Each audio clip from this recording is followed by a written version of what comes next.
আজি আমাৰ পশ্চিম জোনাই মণ্ডলৰ যুৱ মৰ্চাৰ বিশেষ সাংগঠনিক সভা হৈছে। ইয়াতে খুব যুৱকসকল উৎসাহেদি ওলাই আহিছে।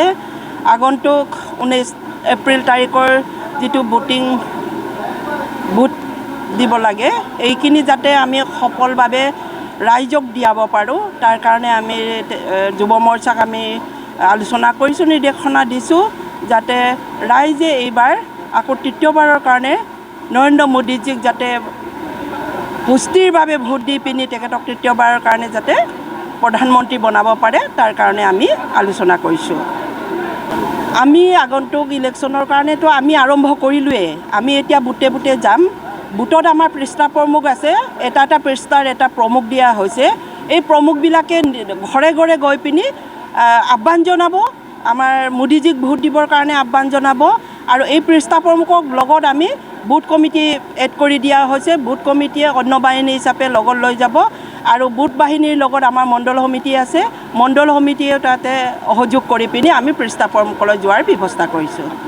আমাৰতো 100% 100% আমি জিকাটো আমি এতিয়ালৈকে আপোনালোকে দেখিছে, বিৰোধীয়ে এতিয়ালৈকে পাৰ্টি ঘোষণা কৰিব পৰা নাই, কংগ্ৰেছে এতিয়ালৈকে পাৰ্টি ঘোষণা কৰিব পৰা নাই। এতিয়ালৈকে আমি মানে বিনা প্ৰতিদ্বন্দ্বিতাৰে জিকি আছোঁ বুলি আমি ধৰি লৈছোঁ। আপোনালোকে জানে আমাৰ লোকসভা নিৰ্বাচন সমাগত, আৰু লোকসভা নিৰ্বাচনত আমি পোনপ্ৰথমে কৈছোঁ আমাৰ পাৰ্টিজন বিপুল ভোটত জয়ী হ'ব, আমাৰ বিৰোধী নাই। এতিয়া কথাটো হ'ল কি, পশ্চিম জোনাই মণ্ডল ভাৰতীয় জনতা পাৰ্টিৰ অন্তৰ্গত আমাৰ 6টা মৰ্চা আছে। এই 6টা মৰ্চাৰ আমি আজি পুনৰীক্ষণ কৰিছোঁ।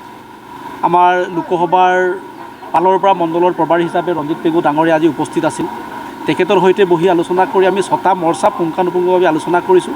তেখেতসকলৰ কমিটিটো শক্তিশালীভাৱে সক্ৰিয় হৈ আছে নাই, সেইখিনিও আজি আমি তেওঁলোকক পৰ্যালোচনা কৰিছোঁ। আৰু তেওঁলোকৰ লগত বহি আগন্তুক দিনত আমাৰ দলে কৰিবলগীয়া যিখিনি ষ্টেপ, পৰিকল্পনা, ষ্ট্ৰেটেজি আমি আজি বনাই পেলাইছোঁ। আৰু আমি আশাবাদী আমি 100% আমি জিকিম, আৰু গোটেই জনসাধাৰণ ৰাইজৰ লগত আছে, বিজেপিৰ লগত আছে, আৰু আমাৰ দলে 100% জিকিব, আৰু নৰেন্দ্ৰ মোদী আকৌ ভাৰতৰ পুনৰ প্ৰধানমন্ত্ৰী হ'ব।